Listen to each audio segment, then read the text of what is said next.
Liburan naik kelas telah selesai. Saat liburan, Benny melakukan perjalanan. Benny ke kampung halaman papanya. Kampung papa Benny di Sumatera Barat. Ada rumah gadang di sana. Benny bertemu Siti di rumah gadang. Nah, di sini ada percakapan antara Benny dan kakaknya yang bernama Tiur. Kak, lihat rumah gadang. Bagaimana kalau aku dan kakak masuk ke dalamnya? Aku dan kamu tidak boleh mengambil keputusan sendiri. Sebaiknya bicarakan dulu kepada papa dan mama. Adik-adik, rumah gadang ini adalah salah satu rumah dari tradisional yang ada di bangsa Indonesia ini. Bagus sekali ya adik-adik ya, dan bentuknya sangat unik. Di sini Benny ingin mengajak kakaknya pergi ke dalam rumah gadang, tetapi kakaknya Tiur mengatakan bahwa mereka tidak boleh mengambil keputusan sendiri. Mereka harus membicarakannya dengan orang tua mereka. Adik-adik, apa yang disampaikan Tiur kepada Benny? Ya, Tiur menyampaikan kepada Benny untuk tidak mengambil keputusan sendiri untuk masuk ke rumah gadang, tetapi perlu dibicarakan dengan papa dan mamanya. Lalu, sikap apakah yang dilakukan? Nah, sikap yang dilakukan oleh Tiur dan Benny tadi itu adalah sikap mementingkan keputusan bersama daripada keputusan pribadi. Sesuai dengan sila keberapakah sikapnya tadi adik-adik? Nah, sikap mementingkan kebersamaan daripada kepentingan pribadi itu sesuai dengan sila keempat pada Pancasila. Adik-adik, kamu tidak boleh mengambil keputusan sendiri ketika kamu pergi bersama. Inilah contoh sikap yang sesuai dengan sila keempat Pancasila. Berilah tanda centang pada gambar berikut yang sesuai dengan sila keempat Pancasila. Sila keempat Pancasila itu berhubungan dengan musyawarah adik-adik. Mendengarkan pendapat orang lain ya, menghargai pendapat orang lain. Itu sesuai dengan sila keempat Pancasila. Kita lihat gambar yang pertama. Nah, mereka sedang bermusyawarah. Berarti ini sesuai dengan sila keempat Pancasila. Yang kedua, ini mereka mengangkat tangan mengajukan usulan atau pendapat. Ini dalam bermusyawarah juga. Kita boleh mengajukan pendapat atau usul kita. Jadi ini sesuai dengan sila keempat. Lalu yang ketiga, ini juga sama ya adik-adik ya, sesuai dengan sila keempat. Nah, yang keempat ini dari raut wajahnya nih kelihatannya marah. Berarti ini tidak sesuai dengan sila keempat Pancasila. Karena dalam musyawarah boleh kok berbeda pendapat, tetapi kita juga tidak boleh marah-marah kalau pendapat kita tidak didengar atau tidak disetujui saat bermusyawarah. Gambar berikutnya, gambar nomor 5. Ya, gambar nomor 5 ini sesuai dengan sila keempat ya, karena mereka sedang bermusyawarah. Nah, gambar yang keenam, apakah ini sesuai dengan sila keempat? Ya, ini bertukar pendapat, bertukar pikiran juga. Ini sesuai dengan sila keempat. Kalau yang ketujuh ini marah-marah, tidak sesuai dengan sila keempat ya adik-adik. Adik-adik, Benny tidak mengambil keputusan sendiri ketika Benny menentukan ketua kelompok diskusi.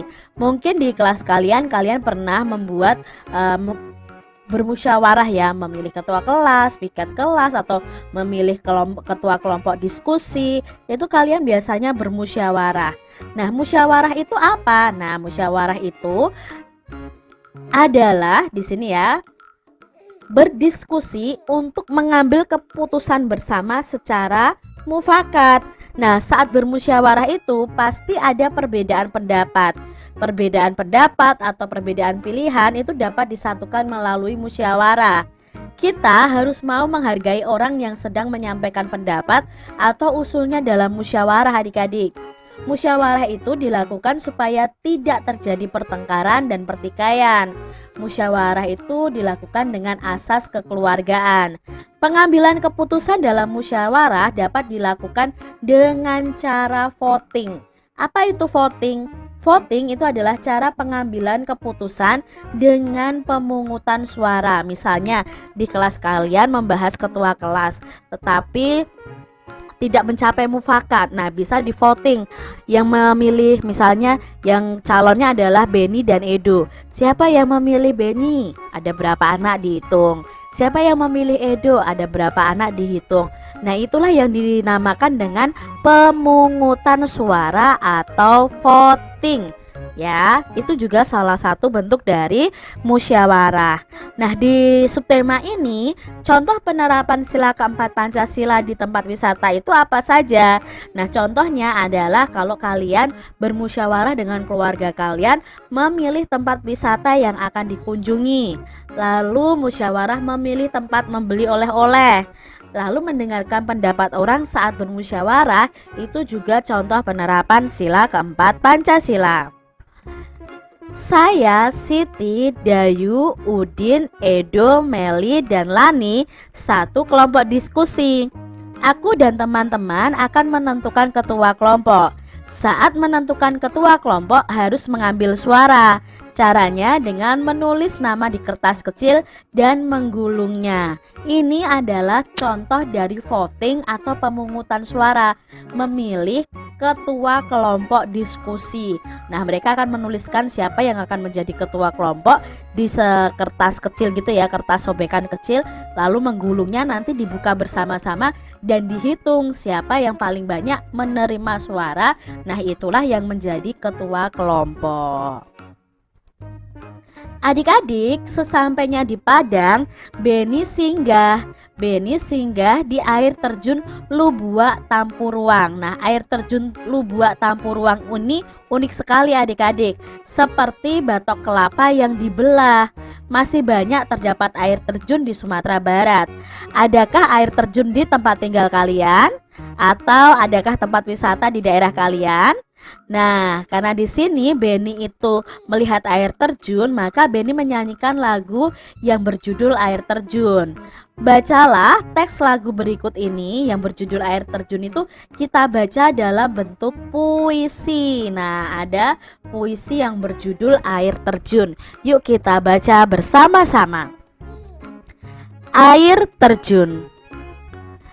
Dari jauh bunyi berderu-deru, umpama angin yang bertiup kencang.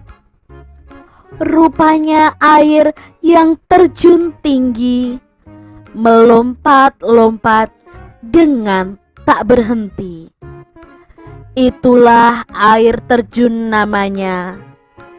Marilah kawanku, kita mandi bersama. Itu tadi puisi tentang air terjun ya. Diceritakan di sini air terjunnya itu bunyinya berderu-deru seperti suara angin yang bertiup sangat kencang. Nah, di situ ada air yang melompat-lompat dari ketinggian ya. Nah, kalian bisa kalau pergi ke air terjun itu bisa mandi ya di bawah air terjun, tetapi tetap harus menjaga keselamatan kalian. Adik-adik, dalam puisi air terjun tadi ada kosakata baru yang akan kita cari tahu makna atau artinya bersama-sama. Misalnya di sini ada kata jauh. Apa arti dari kata jauh? Jauh itu artinya tidak dekat. Lalu dalam puisi tadi juga ada kata deru. Nah, deru itu artinya berbunyi keras, gemuruh seperti air yang sangat deras mengalirnya adik-adik. Itu arti dari kata deru. Lalu yang ketiga ada kata umpama. Nah, umpama itu artinya adalah sama halnya dengan atau bagaikan. Misalnya seumpama itu seperti, bagaikan. Nah, lalu ada kata apa lagi? Ada kata rupanya. Rupanya itu artinya kelihatannya atau tampaknya.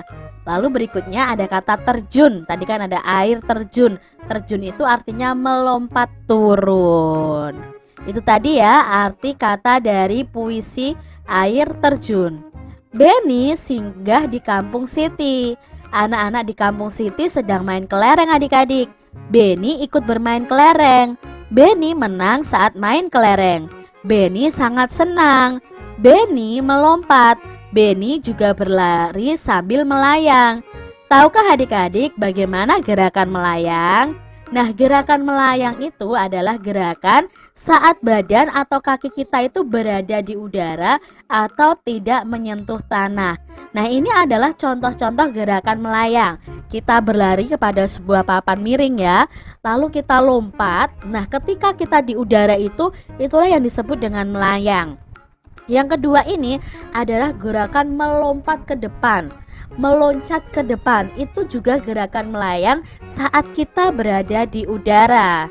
Gerakan yang ketiga adalah melompati papan segitiga ini ya adik-adik ya. Biasanya digunakan untuk anak-anak bermain sebelum bermain sepak bola itu kan mereka pemanasan biasanya melompati ini atau lari di sela-selanya. Nah, ini kalian bisa melompati halang rintang ini, itu juga termasuk dalam gerakan melayang. Lompat kata itu juga termasuk dalam gerakan melayang. Coba ya adik-adik kalian praktekkan gerakan melayang ini karena akan melatih kekuatan otot kaki.